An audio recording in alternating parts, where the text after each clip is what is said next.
Hello! Okay. Kahapon, nung na-receive ko yung info na mangyayaring gulo bukas, na-stress ako sobra. Hindi ko alam kung paano ko siya ipopost or ipapaliwanag kasi kahit i-post ko siya, hindi naman na siguro titigil pa yung mga magrarally bukas kasi naka-schedule na yan, matagal na eh. So, na-stress ako talaga. Ang ginawa ko, pinadala ko dun sa isa kong friend na vlogger. Sabi ko sa kanya, kapatid, ko na bahalang post.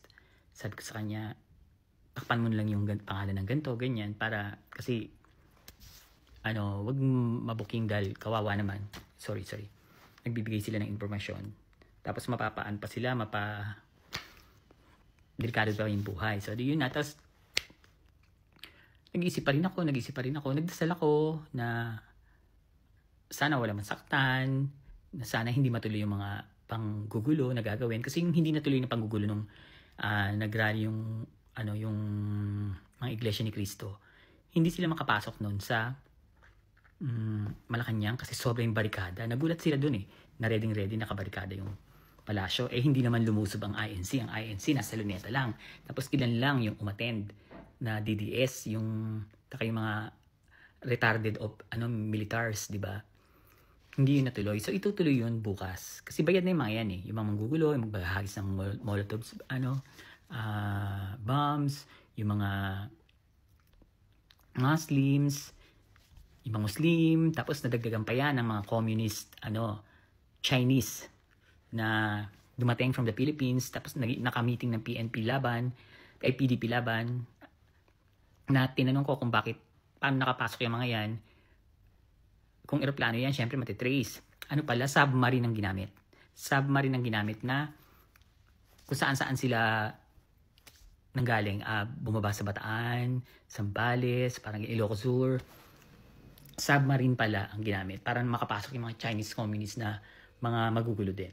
So, eto na. Paano pa nagsimula yung gulo na yan? Bakit pa yan nagsimula? Bakit si Aimee ay panig sa mga Duterte? Gayong tayong lahat, ang paniniwala natin na blood is thicker than water. Kung ano may nangyayari na yan, syempre, mas mag-aano pa rin kay Aimee yung pagiging kapatid na pinaniwalaan ko hanggang sa bago siya magsalita sa stage ng Iglesia ni Cristo. Ngayon ko talaga napagtanto na hawak na nila si Aimee. Kahit na alam ko naman na si Aimee ang pinahawakan ni Duterte sa Northern Luzon ng Pogo. Yung mga Pogo nung panahon ni Digong at hanggang sa naging presidente na si BBM ay hawak ni Aimee Marcos. Si Aimee Marcos po, bukod sa nakakakuha siya ng Pogo money dahil hawak niya nga ang Northern Luzon Pogo, ay meron din siyang Pogo. Marami siyang Pogo sa Northern Luzon, sa mga buildings, at ang umahawak niyan ay ang kanyang mga anak. Maraming pictures na nagkalat. Ilabas natin yung mga pictures na nagkalat sa susunod. Sige. Na mga Pogo, kasama niya Pogo owners. Meron pa silang dalawa ni Alice Guo na yung picture nila, isasabihin mo ng hindi nila first time nagkita yun sa loob ng kotse. Makikita mo talaga doon na may pinagsamahan na sila. Matagal na sila magkasama. Tapos, ganito kasi yan. Yung alam kong info, ang nakalagay doon is close sila ni Harry Roque. At ang tawag ni Harry Roque sa kanya ay super ate. So, ang ginawa ko ngayon, gusto ko kasi may ebidensya. Dahil nagalit si Harry Roque kay Aimee, di ba? Itong nakaraan. Wala daw siya tiwala kay Aimee. Tapos tawag sa kanya super ate. So, naghanap ako ng ebidensya o resibo na tinatawag niyang super ate si Aimee. Nakakita ako ngayon. Pero nga pala, ang pinaka-latest, abay dun sa 12 kandidato ng administrasyon, yung kanilang bagong Pilipinas Alyansa, abay dalawang nagsabi na sila ay tatakbo bilang independyente.